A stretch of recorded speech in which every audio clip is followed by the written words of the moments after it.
Ok les gars, j'espère que vous allez bien. Aujourd'hui une nouvelle vidéo YouTube Léo Gérard. Et aujourd'hui qu'est-ce qu'on va faire? Aujourd'hui on va faire la présentation des deux nouveaux personnages qui sont vraiment incroyables. J'ai pu les tester, malheureusement j'ai plus le compte, donc je pouvais pas vous faire une petite vidéo test dessus. Mais je vais essayer de les rechoper pour vous faire une vidéo test parce qu'ils sont vraiment incroyables. Tout le monde dit que le Kid est super fort, donc je le trouve extrêmement fort aussi. Mais j'aime beaucoup le lot aussi, je trouve que sa première spé est incroyable et sa deuxième un petit peu moins.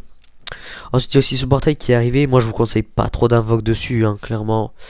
Sauf si vous manquez d'attaquants et que vous avez besoin de fragments. Mais bon, moi j'ai besoin de fragments, mais pas d'attaquants. Du coup, je vais pas invoque. Inuarashi, je le farm, donc tranquille. Koala, non. Kiku, non, merci. Et Kuzan, non, merci. Après, ce portail, pour les nouveaux joueurs, n'hésitez pas à invoque dessus, hein. Il est pas mal. Donc voilà. Il y a des Perona, les Boas qui sont pas mal. Il y en a une. Il y a U-Rouge très fort, Ramblucci V1 moyen, Sabot Rouge très très fort et Big Bob V1 très très fort également. Ce ticket pas rentable du tout, hein, clairement pas rentable du tout. Il coûte très très cher. Il coûte très très cher. Alors que lui par exemple, bah en fait c'est nul aussi. Un perso 4 étoiles pour combien? Pour 8 euros. Voilà. Et l'autre c'est 27 euros pour un aussi. Donc voilà, pas du tout rentable les gars, le fait surtout pas. Du coup on va directement aller voir les persos. J'aurais pu cliquer sur eux mais c'est pas grave, mince, excusez-moi. On va directement aller voir les persos. Donc non débloqué. Waouh, excusez-moi les gars, non débloqué. On va aller voir directement le lot rouge, il est ici. Donc le nouveau Trafalgar Law, déjà voilà ces petites animations très stylées, très stylé. Donc en niveau 100 boost trait 3, il a 11 000 de puissance totale, il a 9500 de PV, 2300 d'attaque et 2200 de défense avec plus 11% de critique. Ok. Ses compétences Radio Knife inflige des dégâts de longue portée en chargeant vers l'ennemi, probabilité d'infliger restauration impossible aux ennemis touchés. Effet anti-déséquilibre pendant un certain temps après activation de la compétence, inflige en plus réduction de def à partir du niveau 5. Ok, donc attaque de compétence 452, taux d'activation de restauration impossible 100%. Ça c'est vraiment ultra énervant. Durée de l'effet 45 secondes, ah ouais, pas mal. Moins 10% et durée de l'effet 20 secondes, ok. Temps de recharge 26 secondes, ok, vraiment pas mal. Et sa deuxième spé découpe, inflige des dégâts de longue portée aux ennemis dans un certain rayon, probabilité d'infliger étourdissement aux ennemis touchés. De plus, place une zone de trait dans un certain rayon à longue portée. Effectue une attaque normale dans la zone de trait. Inflige des dégâts supplémentaires aux ennemis à l'intérieur de la zone de trait. Excusez-moi. La zone de trait placée disparaît après un certain temps. Effet anti-déséquilibre pendant un certain temps après activation de la compétence. Ok. Attaque 408. Taux d'activation d'étourdissement 100%.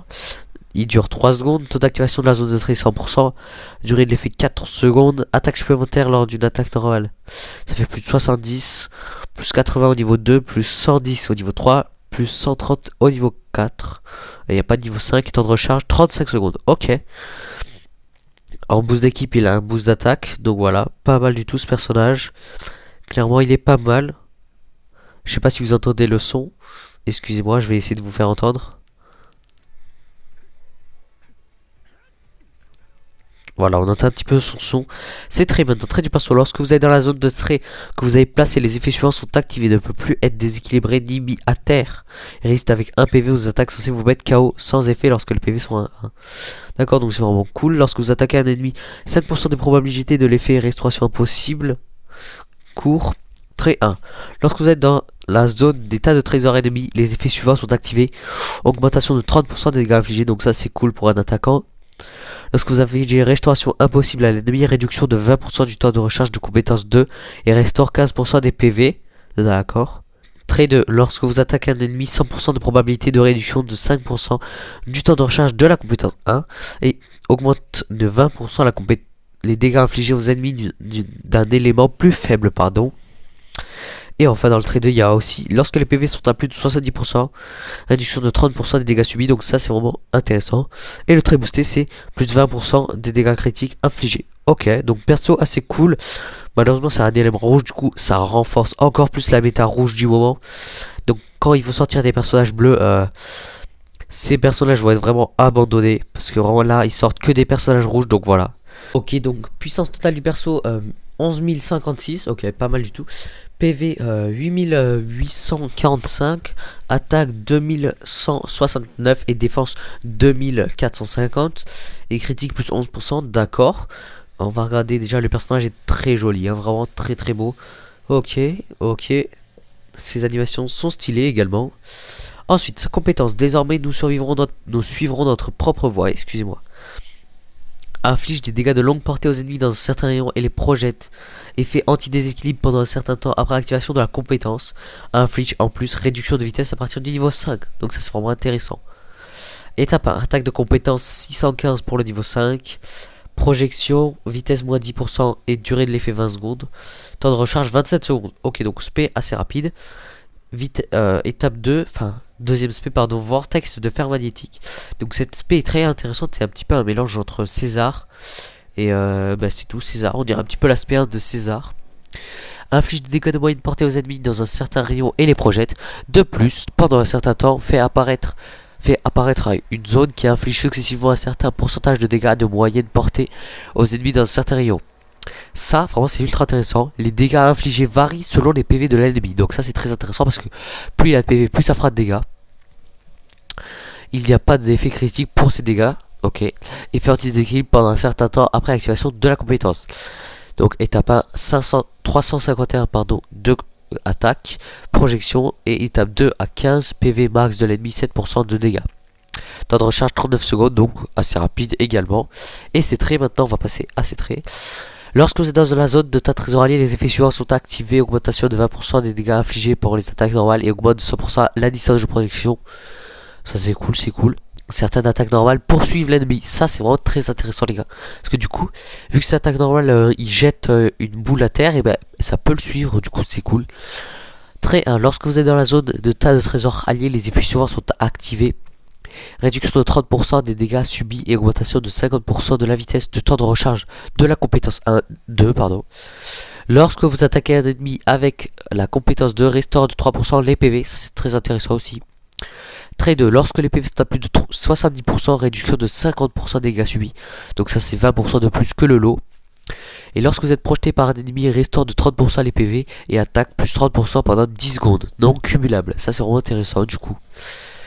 Très boosté, lorsque vous subissez des dégâts d'ennemis supérieurs à 45% de vos points de vie totaux, les effets suivants sont activés, restant de 5% les PV, donc ça c'est intéressant aussi. Si vous avez 100 PV et qu'on vous met du 50, et bien vous restaurez de 5% vos PV, donc ça c'est très intéressant. Malheureusement c'est un défenseur rouge, donc ça renforce encore plus la méta rouge. Ces deux persos là, perso je vous conseille pas d'invoque dessus parce que quand il va sortir des personnages bleus, ils vont tout de suite être KO, hein, et plus personne va les jouer. Parce que là, en ce moment, il y a beaucoup de personnages rouges.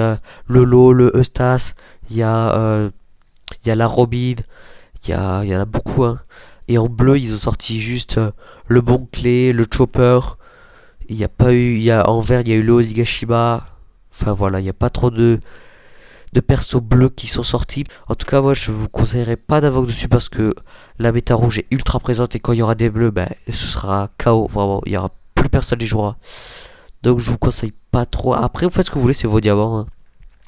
C'est vous qui jouez, c'est vous qui économisez. Moi perso je vais pas invoque dessus. J'attends août pour le SBF ou pour Barbe Noire, je sais pas. Dites-moi dans les commentaires ce que vous me conseillez. De soit invoque sur le SBF Kaido, soit attendre le nouveau Barbe Noire. J'adore vraiment les deux, donc je sais pas. Dites-moi dans les commentaires. Et ouais, j'espère que la vidéo vous a plu. En tout cas les deux personnes sont vraiment exceptionnelles. D'ailleurs je vous remercie pour bientôt les 100 abos. Je vais faire 2 ou 3 comptes giveaway, donc soyez présents sur la chaîne. Et aussi merci pour les 1000 et quelques vues sur la vidéo où j'ai 30 persos, c'est vraiment incroyable les gars, merci à vous. 1000 vues, vous imaginez même pas comment c'est incroyable les gars. Donc c'était Dark Space et moi les gars je vous dis à plus.